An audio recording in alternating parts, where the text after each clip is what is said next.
দেখুন, এই বিষয়টা তো দেশে বিদেশে ভারতবর্ষেও সবার কাছেই পরিষ্কার। 5ই আগস্টের সেদিনের যে ষড়যন্ত্রমূলক ছাত্র উত্থান, সে সময় আমি খুবই ভাগ্যবান। সেদিন আমার বেঁচে থাকার কথা ছিল, মৃত্যু থেকে অনেক কাছে ছিলাম। আমি আমারই সংসদ এলাকায় আমার নিজের বাসাকে এড়িয়ে পার্শ্ববর্তী আর একটা বাসা আশ্রয় নিয়েছিলাম। তখন চারদিক থেকে মিছিল আসছিল এবং এটা আসলে ছিল প্রধানমন্ত্রী গণভবন কেন্দ্রিক, এবং এটা আমরা অবাক হলাম যে সংসদ এলাকাতেও এটা ছড়িয়ে পড়ে এবং একটা লুটপাটের যে লুম্পেন স্টাইলে কতগুলো ঘটনা ঘটে, এবং সেখানে বিভিন্ন ধরনের লোক আসে এবং এদের এদের মধ্যে বেশিরভাগই হয়েছে এটা কোন রাজনৈতিক অভ্যুত্থান, এটা লুটপাটের অভ্যুত্থান। যে বাসাতে ছিলাম তারা সে বাসাতেও হামলা করে। তারা জানতো না যে সেখানে আমি আছি। আমার বাসা তারা লুটপাট করেছে, কিন্তু যে বাসায় আমি গিয়ে আশ্রয় নিলাম সেখানে তারা হামলা করবে এটা আমি ভাবতে পারি।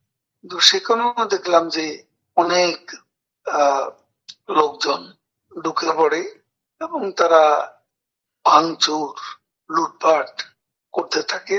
আমি আমার স্ত্রী সহ আমরা বাথরুমে লুকিয়ে যাই। অনেকক্ষণ ছিলাম, প্রায় 5 ঘন্টা। তারপর একটা পর্যায়ে এরা তো ওই বাথরুমের ভিতর সেখানেও কমোড পিন এগুলো তো লুটপাট করেছে সব জায়গায়। সেগুলোর লোভে প্রথমত তাদেরকে আমার ওয়াইফ সেই বাথরুমের মুখে দাঁড়িয়ে বারবার বলছিল যে আমি অসুস্থ, এই কথা বলে তাদের ফিরিয়ে দিচ্ছে। তো একটা পর্যায়ে তারা এই বাথরুমে যেগুলো আছে সেগুলো লুট করার জন্য জোরা জোরপূর্বক প্রবেশের হুমকি দেয়। তো সে সময় আমার ওয়াইফ জিজ্ঞেস করে যে কি করবো, খুলে দাও যা হবে। তারপরে সাত আট সাত আট জন ছেলে ঢুকলো, তার খুবই আক্রমণাত্মক দৃষ্টিভঙ্গি ভঙ্গি নিয়ে। তখন হঠাৎ তারা আমার দিকে তাকিয়ে আপনি নেত্রী চলে গেল, আপনি জাননি কেন? আমি কিছু বলছিলাম। তারপর এই ছেলেদের মধ্যে কি ভাবের উদয় হয়েছে জানি না, তারা আমাকে বলে আপনার ছবি তুলবো। তারপর আমার ছবি তুলতে শুরু করলো, সেলফি নিচ্ছিল, তুলছিল। এরা ছাত্ররা অনেকে আমাকে চেনে, তো কি কারণে তারা তখন আক্রমণাত্মক যে মনোভাবটা ছিল সেটা নিমেষে শীতল হয়ে গেল, আর ঠান্ডা মেজাজে তখন কথা বলছিল। এদের মধ্যে আবার এক পর্যায়ে একটা গ্রুপ তারা চেয়েছিল আমাকে সেনাবাহিনী হাতে তুলে দিতে। কেউ কেউ আবার এটাও চেয়েছিল যে জনতার হাতে তুলে দিতে। এটা অবশ্যই তখন একটা মানসিক ভাবে ভেতরে ভেতরে ভেঙে পড়েছিলাম। এরপর এরা এদের একটা শার্ট, এদের ওই ব্যাজ লাল পতাকা শোভিত লাগিয়ে আবার কালো একটা মুখে একটা মাস্ক দিয়ে আমাকে হাঁটতে হাঁটতে এলাকা থেকে বড় রাস্তা গণভবন অভিমুখী রাস্তা ওখানে নিয়ে যায়। নিয়ে হঠাৎ করে কোত্থেকে একটা একটা ট্যাক্সি আসে, একটা ইজি বাইক। সেটা খালি ছিল, ওখানে কোনো গাড়ি ঘোড়া কিছু ছিল না। ওটা হঠাৎ করে কেন যেন এসে পড়ল, হয়তো আমার ভাগ্য। এরা দুজনে আমাকে নিয়ে আমার ওয়াইফকে নিয়ে ওটাতে উঠলো আর বলতে লাগলো, ওতে তো অসংখ্য মানুষ, চেক আপ সব জায়গায়। এরা বলতে লাগলো যে আমাদের চাচা চাচি অসুস্থ, হাসপাতালে নিচ্ছি, ডিস্টার্ব করবে না। এই করে করে নিয়ে গেল একটা অনেক দূরে একটা জায়গা। তো এটা হলো, ভাবতেও পারেনি ওরা যখন বাথরুমে ঢুকলো যে সে বেঁচে থাকাটাই সেদিন যে একটা পরম সৌভাগ্যের বিষয়। আনএক্সপেক্টেডলি বেঁচে গেছি, ইজ মোস্ট ইম্পর্টেন্ট। সে সময় ছেলেরা যে কোনো ভাবে আমাদেরকে আর্মির হাতে তুলে দিতে পারতো। মানুষের রাস্তায় অসংখ্য মানুষ, সেখানে অনেকে তো আছে আমাদের অপোজিশন, মেরে ফেলতে পারতো। তো আজকে এটুকু বলে শেষ করি। কেউ জানে না, আপনি প্রথম যাবেন। বাংলাদেশে ছিলাম 3 মাসের মতো। আমার একটা উদ্দেশ্য ছিল যে ওখান থেকে কিছু করা যায় কিনা, কিছু একটা করা যায় কিনা, সংগঠিত করা যায় কিনা। বিভিন্ন জায়গায় তুমি অসন্তোষ, কর্মচারীদের অসন্তোষ, এগুলো প্রতিদিনই এগুলা লক্ষ্য করতাম। ক্ষোভগুলো তখন রাস্তায় নেমে আসছিল, বিশেষ করে গার্মেন্টস। তো সে সময় ভাবলাম যে এদের সাথে যোগাযোগ করে কিছু করা যায় কিনা। তো এই চিন্তাতে 3 মাস পরে এরপরে একে একে সবাই অ্যারেস্ট হচ্ছে, এবং আমি তো নেত্রীর পরের আমার বিরুদ্ধে তখনই 212টা খুনের মামলার আসামি হয়ে গেছে।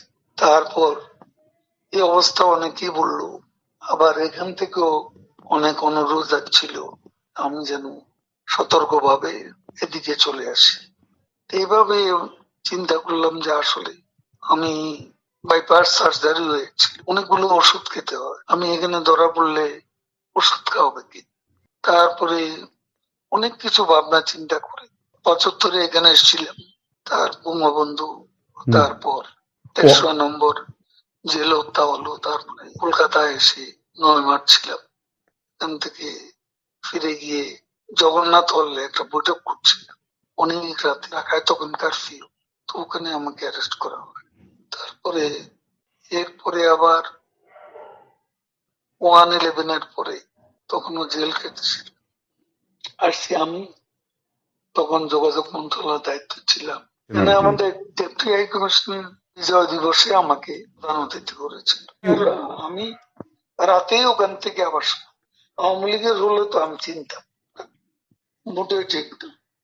আমি কখনো বলিনি যে ছাত্রলীগকে এই অভ্যুত্থান দমানো, সেটা লন্ডন থেকে আমাদের এক ব্যারিস্টার নিজুম মজুমদার ও ইউটিউবে কথা বলে, ও তখনকার ভিডিও নিয়ে এটা প্রচার করেছে মাস তিনেক আগে।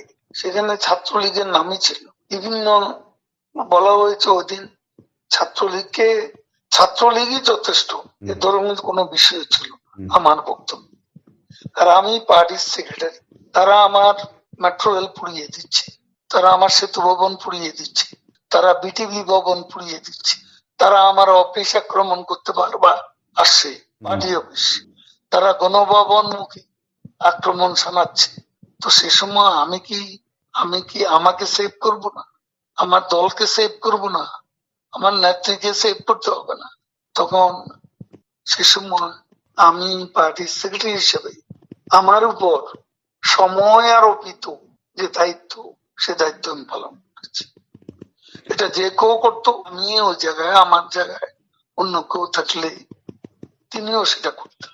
এটা একটা আকস্মিক উত্থান। এটা তো শুরু হয়েছে কোটা দিয়ে, শেষ হয়েছে এক দফা। এটা ষড়যন্ত্রমূলক ঘটনা, একটা বিস্ফোরণ হয়ে গেল। সেটা ইন্টেলিজেন্সের একটা ব্যর্থতা তো ছিল, এবং এটা ব্যর্থতা ছিল না এ কথা তো বলা যায়। আমার নেত্রী যেভাবে নির্দেশ দিয়েছেন সেভাবে আমি কাজ করেছি। এখন জেনারেল সেক্রেটারি হিসেবে আমার ভুল ত্রুটি থাকতে পারে, এটা আমি I am not immune from mistakes. মানুষের ভুল হবে, সে ভুল ত্রুটি আমারও থাকতে পারে।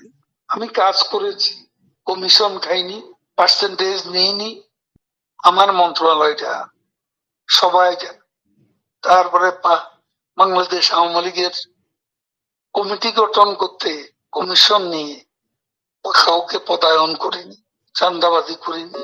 আমি সেই দিক থেকে একদম নির্দোষ বলে আমি নিজেকে সাব্যস্ত করতে পারি। দেখুন, আমরা এদেশকে যা কিছু দিয়েছি, যা কিছু করেছেন আমাদের নেত্রী, এটা কোনো তুলনা হবে না।